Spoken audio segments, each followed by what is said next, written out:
Bom, estamos com uma notícia de frente e agora vamos voltar ao vivo com o repórter João Fernandes. O João Fernandes vai trazer para a gente os dados, o balanço da Covid-19 aqui no estado. João, é com você.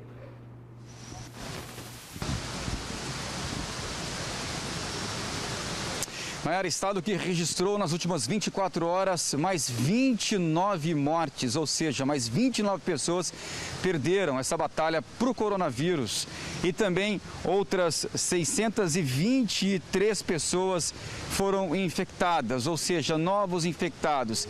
Essas pessoas que morreram, elas têm idades entre 32 e 80 anos. Lembrando que de segunda-feira, nem todos os municípios, ou seja, nem todas as cidades, elas enviam os dados para serem contabilizados. Aí na terça-feira o número acaba sendo um pouco maior. Portanto, então, nas últimas 24 horas, 29 pessoas morreram e outras 623 pessoas foram infectadas pelo coronavírus neste mesmo período.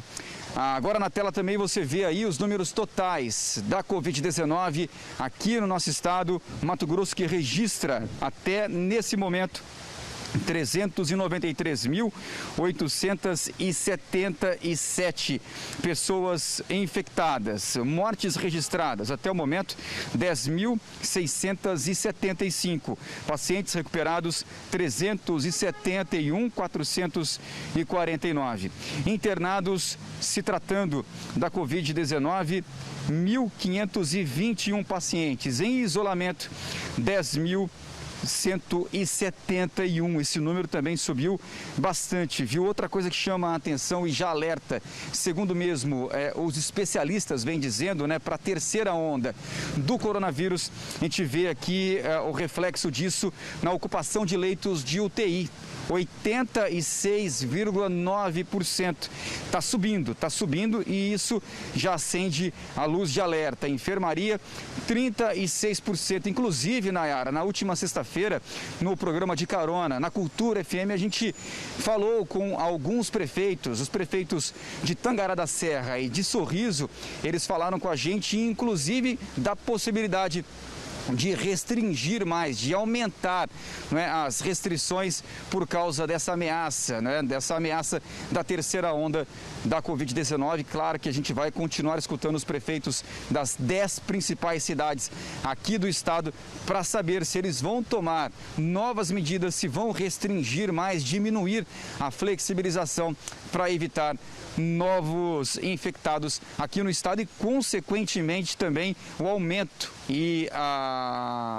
das UTIs que a gente mostrou no começo do ano agora, cidades já sem ocupação, com leitos em colapso, e isso pode voltar a acontecer com essa terceira onda e a gente quer saber e vamos ouvir prefeitos de outras cidades também a partir desta semana, viu, Nayara? Certo, João, obrigada, pelas suas informações. Um dado que preocupa, claro, essa taxa de ocupação de leitos de UTI em 86%. É isso, que o João trouxe ali no 86%. Antes, da semana passada, meio que ela se manteve no 74%, 76%, chegou a 79% e ia oscilando.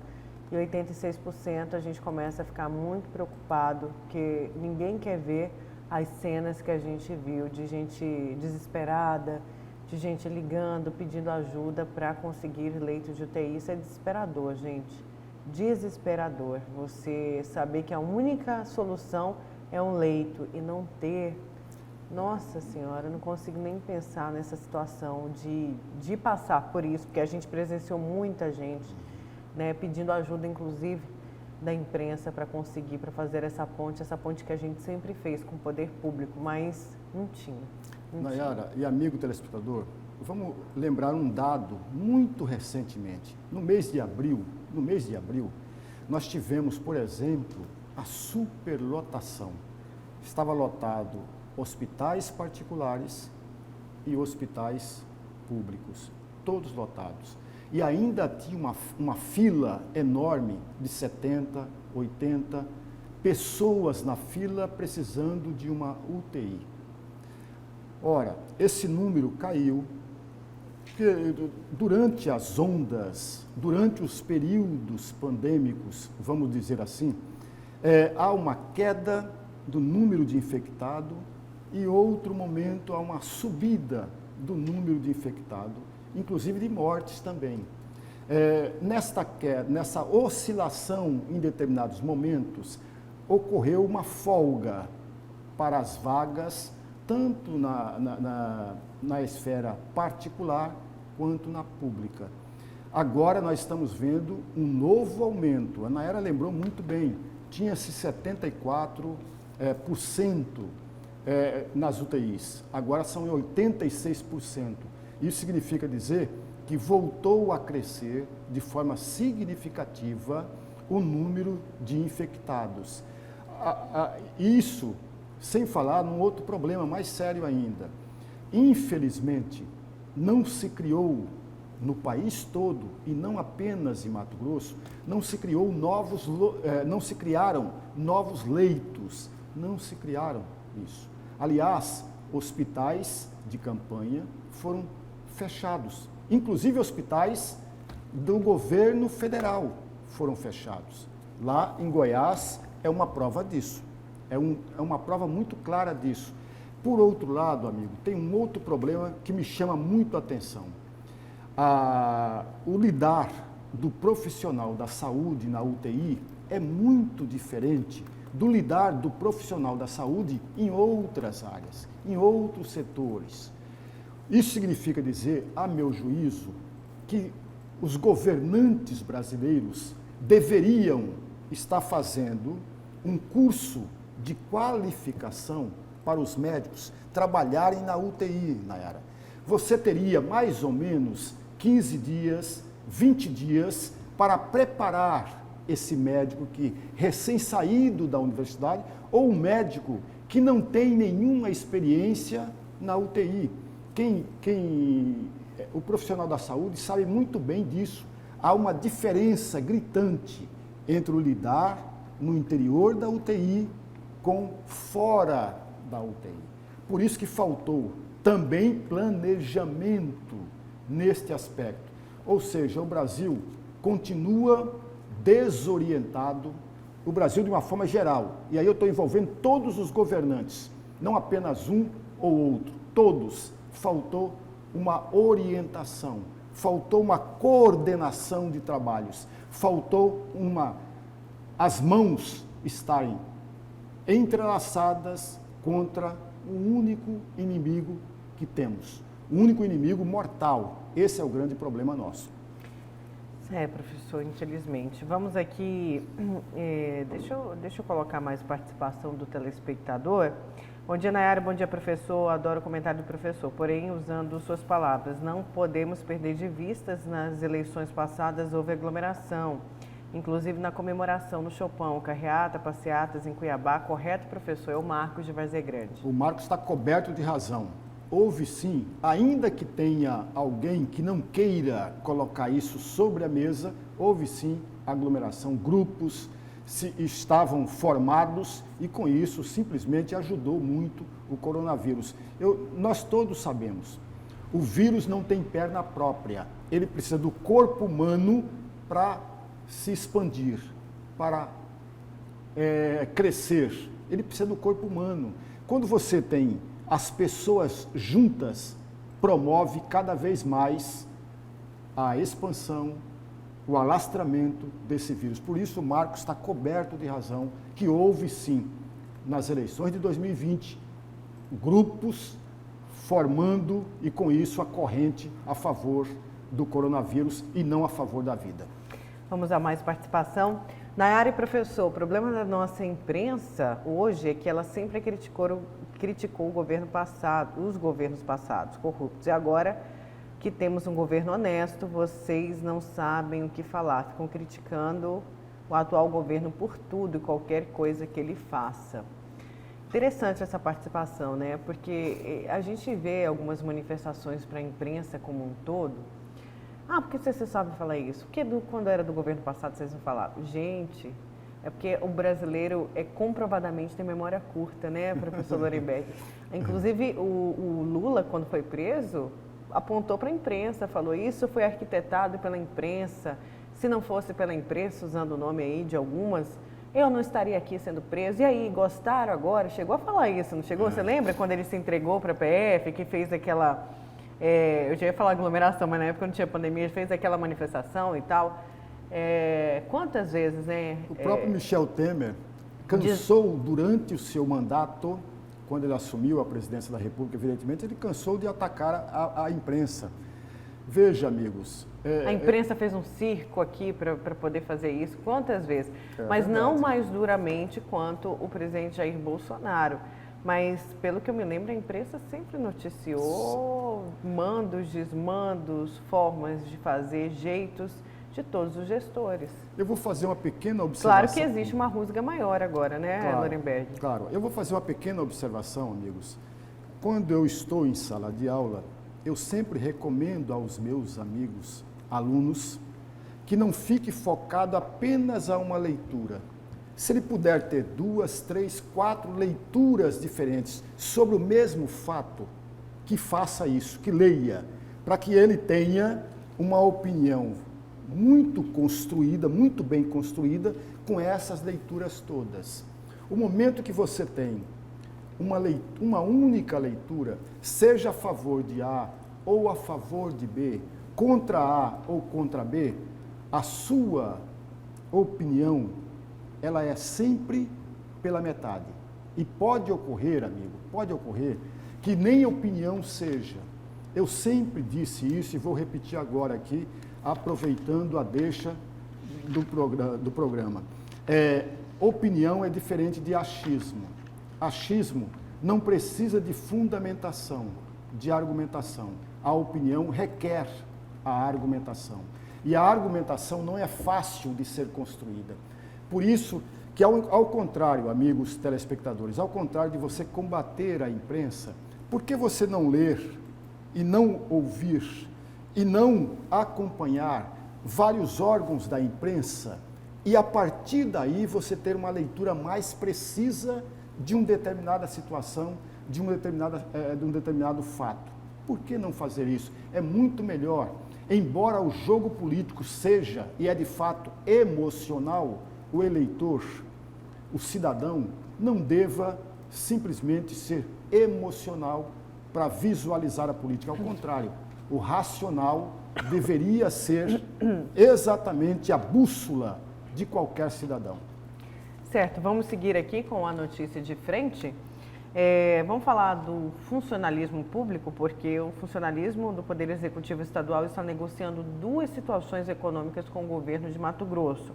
Uma é sobre a contribuição da Previdência, a alíquota dos 14%, paga por servidores aposentados e pensionistas, que a gente tanto tem falado aqui, que vem se arrastando ali no Poder Legislativo. A outra diz respeito a uma novela também, né? RGA, gente. RGA está sendo cobrado e não pode ser esquecido, porque é direito deles. Vamos conferir na reportagem. Bom dia também a você que acompanha a notícia de frente. Em 2018, o Tribunal de Contas do Estado determinou ao governo de Mato Grosso para não conceder revisão geral anual, RGA, aos servidores do Poder Executivo Estadual para não desrespeitar a LRF. A Lei Federal de Responsabilidade Fiscal impõe limites aos governos nos gastos com pessoal.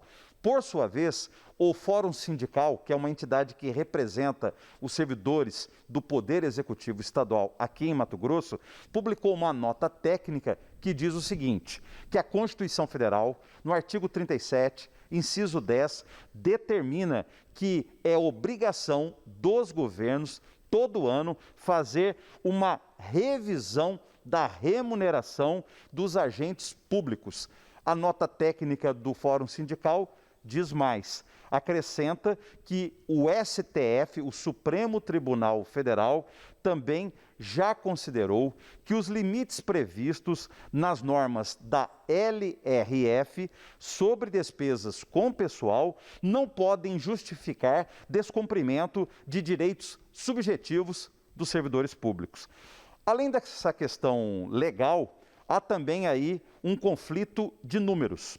Enquanto o Palácio Paiaguás oferece um reajuste salarial ao funcionalismo do Poder Executivo Estadual de 2%, os servidores cobram uma RGA de 21,17%. É o total das perdas inflacionárias entre abril de 2018 e abril de 2020.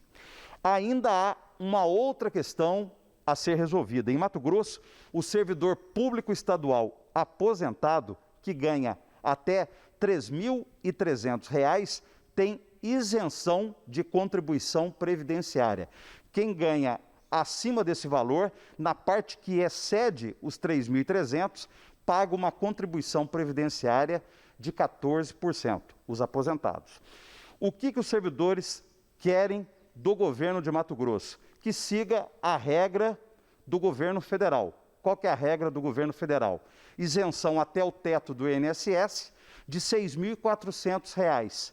O valor que exceder essa aposentadoria, acima de R$ 6.400, é que teria o pagamento da contribuição previdenciária de 14%. Com apoio técnico de Paulo Souza e imagens de Evaldo Santos, Antônio Carlos Silva para a Notícia de Frente. Pois é, é uma situação que já deveria estar resolvida se não fosse a história do veto, né, que alguns ali agiram por interesse próprio, porque votaram de uma forma e na hora do veto, que é o voto secreto, mudaram totalmente. Já era para ter resolvido essa situação dos aposentados, que ninguém, né, isso começou antes da pandemia, né, professor? Nayara e amigo telespectador, faltou eu preciso fazer duas pequenas observações primeiras. A primeira delas, a Assembleia Legislativa, eu estou falando de uma forma geral na Assembleia Legislativa, faltou um articulador, faltou habilidade, faltou competência para negociação dentro da atual legislatura. Não existe isso dentro da Assembleia Legislativa. Por outro lado, o governo do Estado também faltou a ele sensibilidade por uma causa nobre, uma causa justa. Todos nós sabemos que existe aposentado que o dinheiro dá muito mal para ele bancar os remédios que ele precisa comprar para continuar sobrevivendo. Isso é muito claro, muito evidente. Porém, com a reforma da Previdência Social, os 14% também caíam sobre os aposentados e pensionistas. No estado de Mato Grosso, quem recebe até R$ 3.000 não teria esse desconto de 14%. A partir daí teria. Aí houve toda uma discussão, se não me falha a memória, e raramente ela falha, é o projeto de lei número 36, de autoria do deputado estadual Lúdio Cabral. Esse projeto de lei defendia de que o teto do INSS, que é de R$ 6.400, deveriam ser mantidos para que não tivesse sobre essas pessoas que recebessem até R$ 6.400 o desconto de 14%.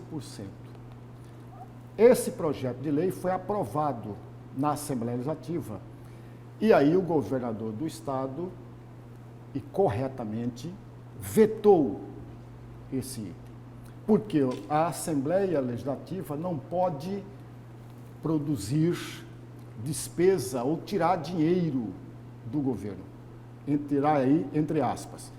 Mas faltou exatamente a habilidade por parte do governo do estado. O governo deveria chamar para si a responsabilidade e resolver esse impasse, resolver esse problema. Aí nós temos, dentro da Assembleia Legislativa, um outro problemão, aquela polêmica da votação de 12 votos a favor do veto contra 11 contra o veto. Quando, na verdade, as pessoas se manifestaram dizendo que votaram diferente do que foi registrado. Pediu-se uma auditoria e essa auditoria não foi concedida, não foi viabilizada. E, moral da história, o governo em uma conversa com a comissão da Assembleia Legislativa, uma comissão de deputados estaduais, trouxe um acordo. O acordo qual era? Até R$ 3.300 não teria o desconto de 14%. Por exemplo, alguém que recebesse R$ 9.000, R$ 3.300 desses R$ 9.000 não teria o desconto de R$ 14%, só em R$ 5.700. Ou seja, amigos, não mudou muito esse acordo do que defendia e do que pregava o governo do Estado. No começo até 3.000, agora 3.300. Não mudou muito. O que peca em todos os sentidos a Assembleia Legislativa, porque não soube conduzir esse acordo para algo muito mais substancioso, para algo muito mais favorável a um conjunto de servidores, aposentados e pensionistas. E aí nós estamos nessa situação toda. Esse acordo não traz benefício algum para o conjunto de aposentados e pensionistas, a meu juízo. Certo, professor. E eu queria só tocar no assunto, rapidinho, que o nosso telespectador mandou aqui. Bom dia, bancada. Vocês estão falando do servidor público. Tem mais uma notícia sobre a propaganda, foi grande, mas o valor da ajuda da internet até hoje, sobre a ajuda do governo aos professores. Também tem essa questão da internet, dos tablets que ele se refere. Deve ser isso, vamos ver. Mas o que eu ia levantar era do MT, Desenvolve MT.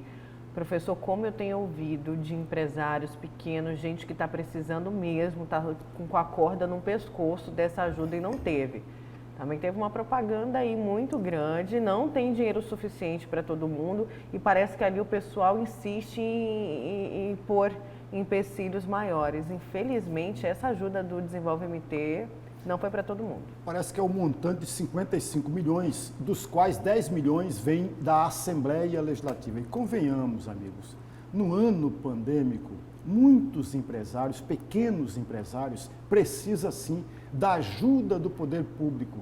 Esse montante, se nós observarmos o universo de quem precisa, é muito pequeno, é muito aquém do necessário. Por isso deveria ser um montante muito maior. E aí eu volto a insistir numa palavra, numa frase que eu já usei neste programa por 3 ou 4 vezes. Mesmo nessa questão aí, Nayara, falta planejamento também para a ajuda do governo com relação aos empresários, aos microempresários, aquelas pessoas que de fato precisam da ajuda do poder público para ele vencer essa batalha. De um lado, a questão do coronavírus e do outro lado, a questão financeira.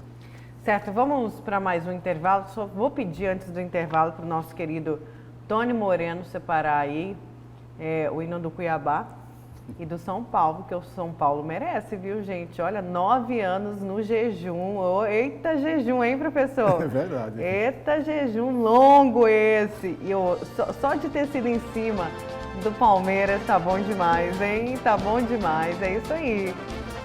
A gente vai falar de futebol após o intervalo, Tony Moreno. Vamos segurar que depois do intervalo a gente fala e a gente vai para um intervalo com imagens do trânsito.